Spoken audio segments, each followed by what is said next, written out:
Yes, and now we finally get to our main event, John Cena versus Bray Wyatt. Okay, now, how do you want to do this? Because, I'm eagerly anticipating your fan theory.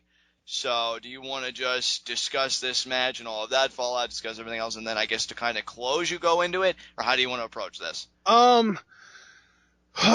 man, I almost want to open with it because I feel like if I do, then it might shed a different light on the match itself. Okay, well then the floor is yours. Okay, now I don't want this to be super hyped up because this isn't this gigantic deal where like the whole page is a sociopath thing or like my analysis of the Chris Jericho promos leading up to his return in 2012.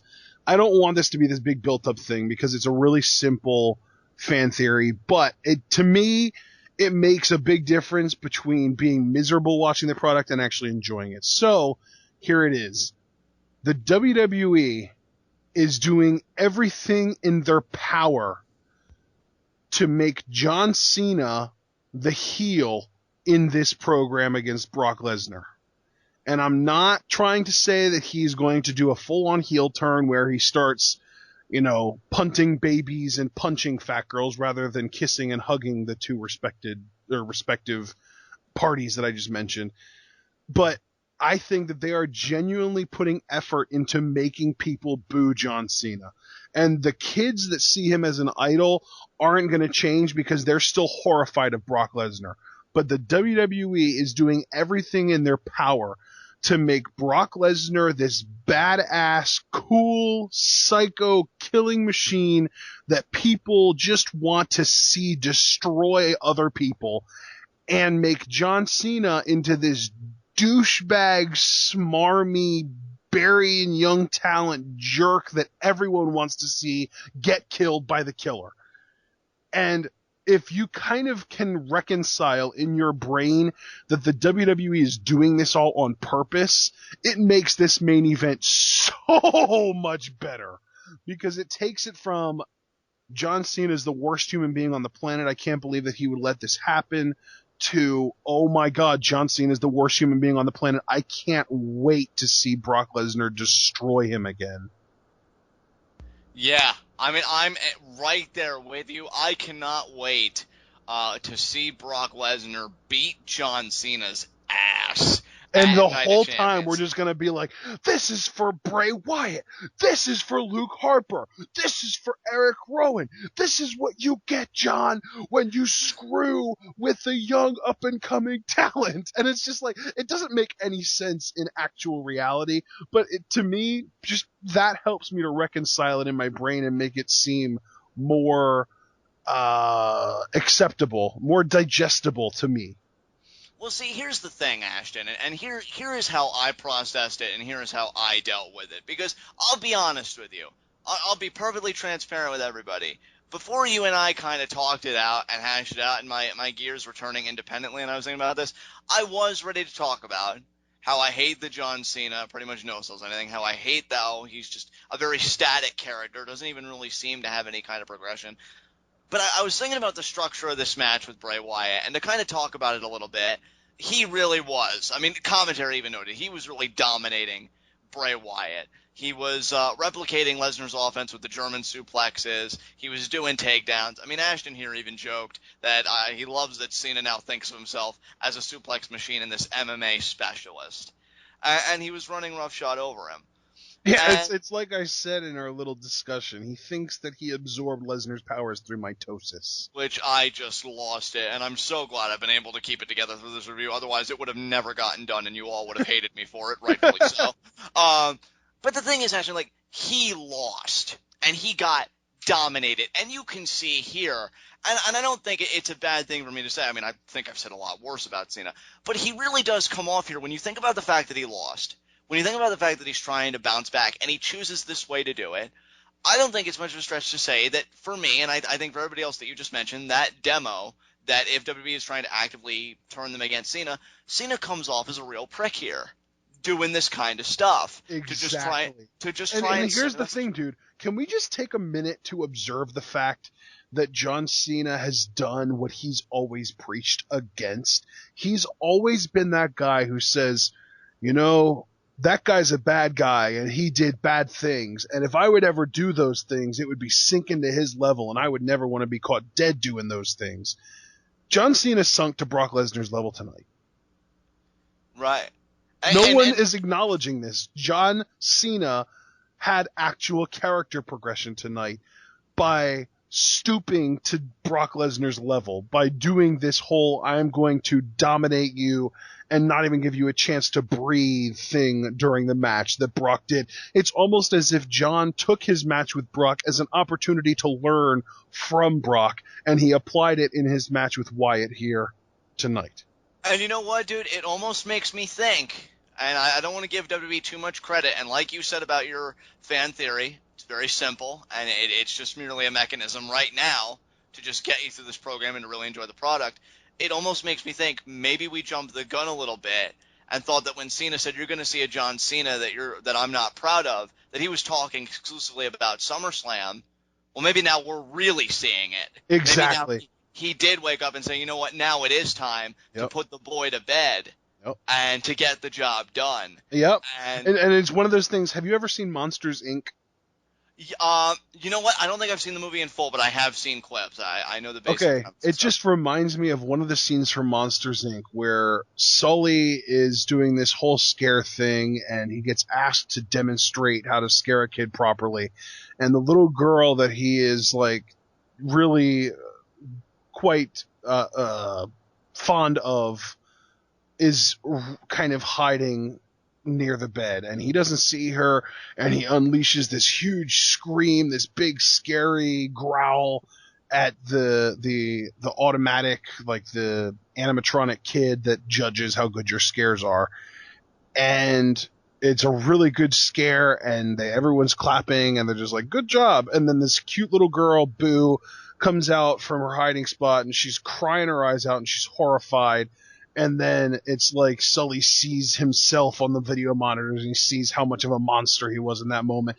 To me, that's what John Cena is here. John Cena is becoming the monster here. John Cena is between the Bray Wyatt thing with the steel chair at WrestleMania and now Brock Lesnar. John Cena is slowly starting to realize that he needs to let go of some of his super uptight morals if he wants to hang in the modern WWE.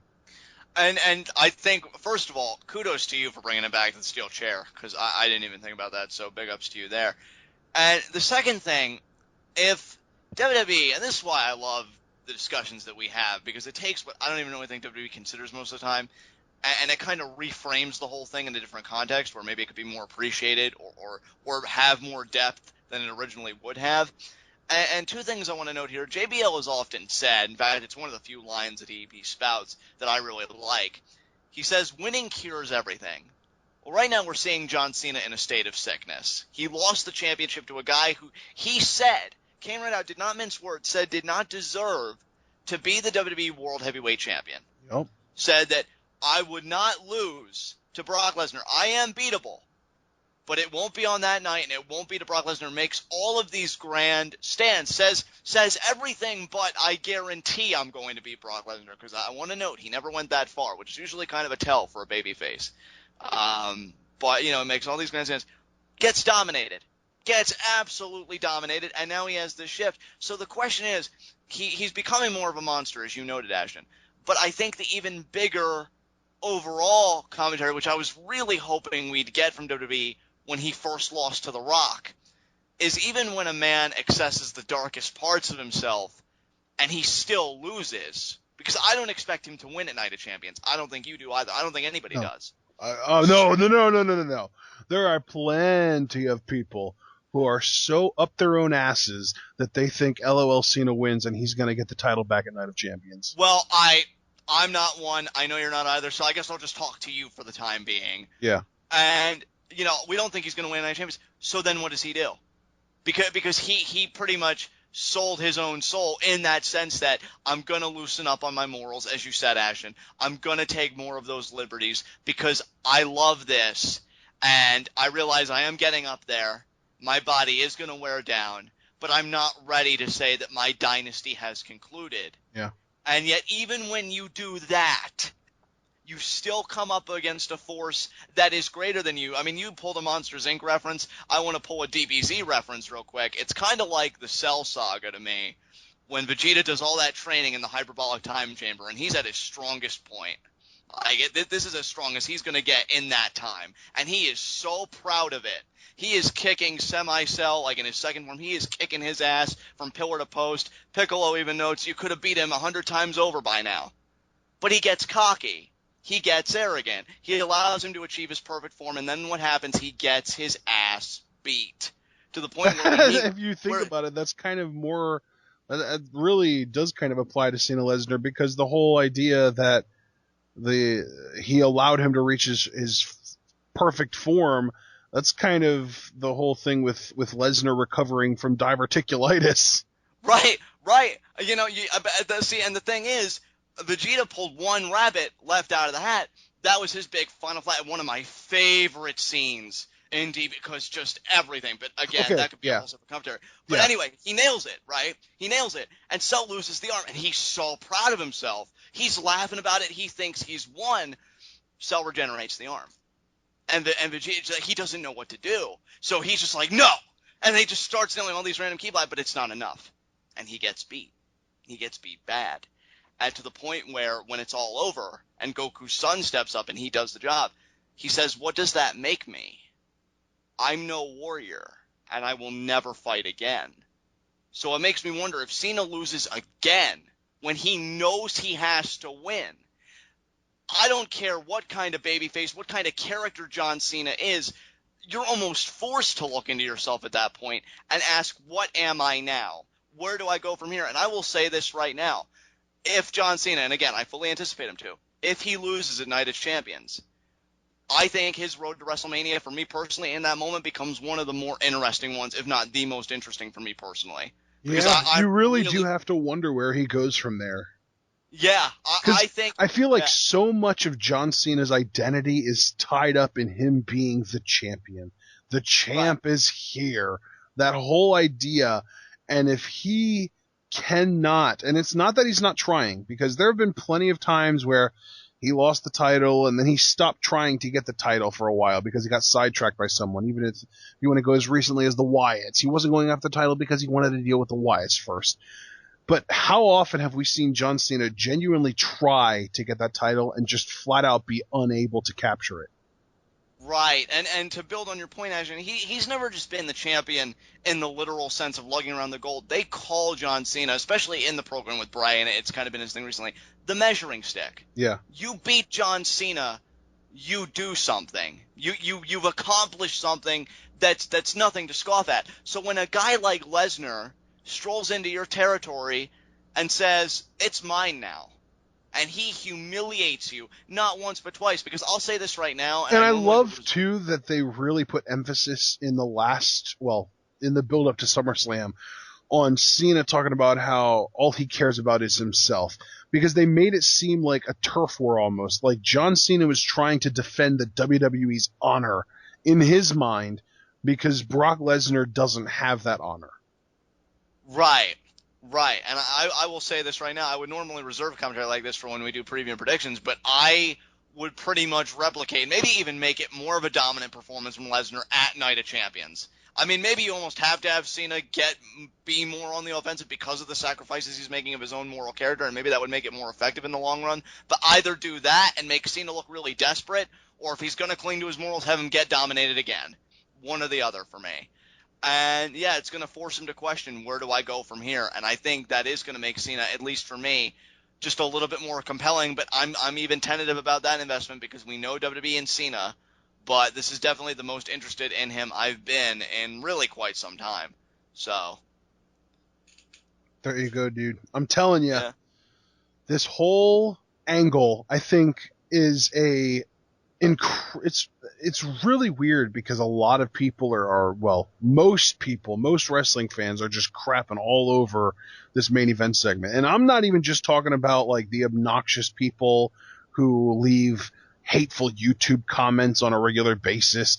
I'm even talking about some of the more interesting, intelligent, thought-provoking wrestling fans. Like, Reddit is even crapping all over this Raw. Like, in the post-Raw thread, the most upvoted comment is RIP any momentum the Wyatts had. And the second most upvoted comment is, and actually I lied, that was the second most upvoted comment. This is the most upvoted comment. So I'm usually all about finding the positives in Raw, but this one was pretty bad.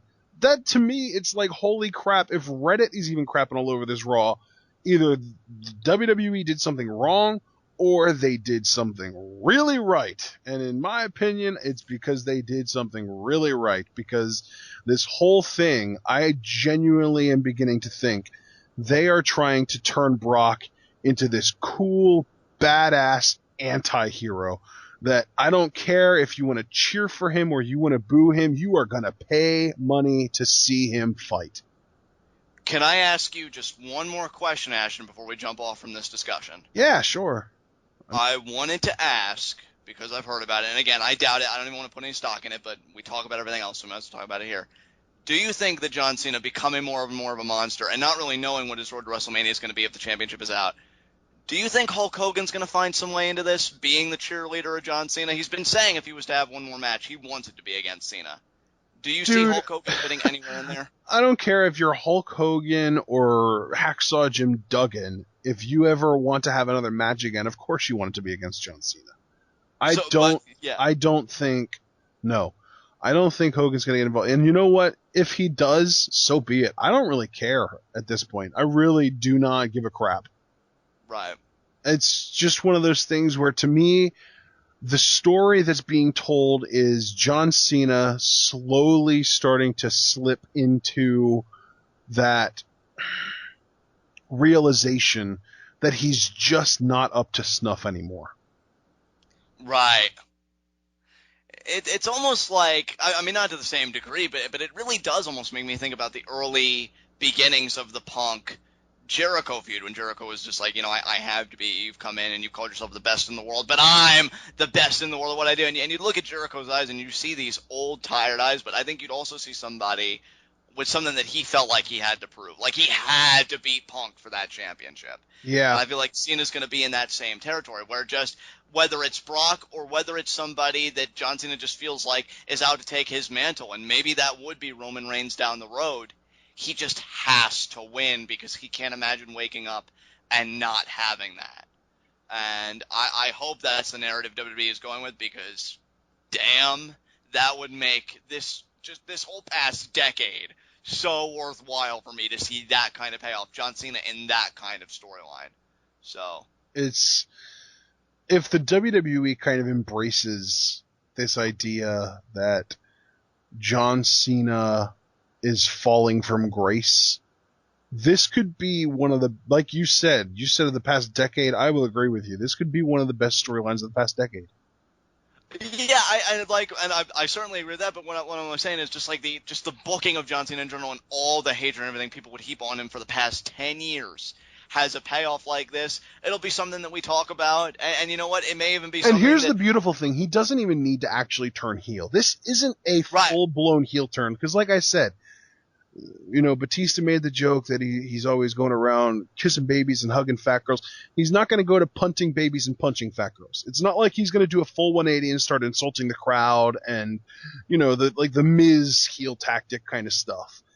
He's just going to become a less likable character who can only really be cheered for by those super fans that just so happen to also put on their Batman underoos before they go to bed every night. Exactly. So I think everybody really gets what they want in the end, because, I mean, you and I have been saying it for a long time. We're not even really asking John Cena to do a full-blown heel turn. I've given up on that pipe dream, forever and a day ago. I'm just asking for John Cena to be human. To be a man with real life struggles, real life pitfalls, and to see this, which is very realistic, happens to the best of fighters, best of athletes, best of whatever profession. I think would be a great window into the psyche of John Cena, and it could make for some really superb storytelling. You could get all the legends, and I'm not talking about some hokey panel like we saw at the start of this Raw, but you could get people really rallying around, offering their thoughts on it, and you could make it into this big production. And yeah, it could really be some great stuff. Yeah. Dude, here's my thing. I just hope that, and this is me kind of just hoping that the WWE doesn't crush my illusion. I hope Right. that they, I hope that they continue to build this whole Cena Lesnar feud in ways that allow me to continue to believe that what I'm saying is right. Absolutely. And I completely understand where you're coming from with that because I will be, even though you did preface it by saying, and I can't stress this enough for everybody listening, it was really just a simple theory meant to just look at it from a different perspective so you get more enjoyment out of it.